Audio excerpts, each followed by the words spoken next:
Madam Lieutenant Governor, members of the Florida Legislature, distinguished members of the task force, ladies and gentlemen. Thank you for the opportunity today to talk about a very important issue which affects all Floridians, the right to self-defense. I hope through these meetings that the task force members and members of the public will be on the level with their comments and presentations. First, the right to bear arms is in the original Bill of Rights as the Second Amendment. It is also further supported in the Florida Constitution, Article 1, Section 8, and affirmed in U.S. Supreme Court cases, Heller v. D.C. and McDonald v. Chicago.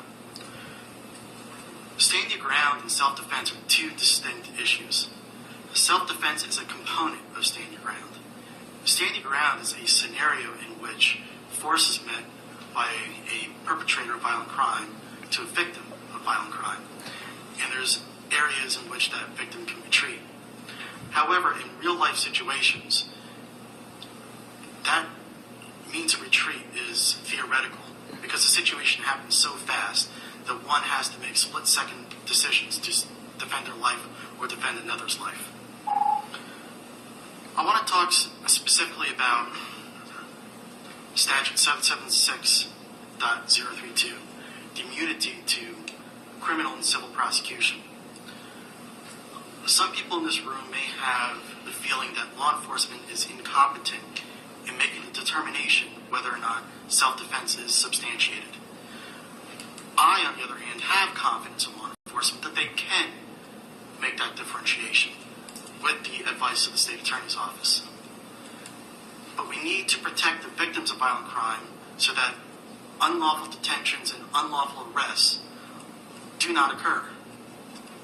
Instead, we have a situation in the recent past where I feel there's been a public lynch mob and the rule of law has been thrown out the window. You're going to hear a lot of anecdotal stories, a lot of people with misconceptions of the law, political operatives, lobbyists with slanted views. It is your job as task force members to triage this information and to educate the public and the criminal justice community. Chapter 776 of Florida statutes is fine the way it is.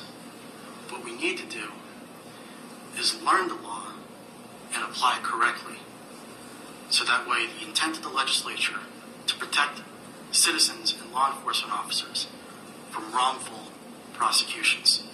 Thank you. Thank you.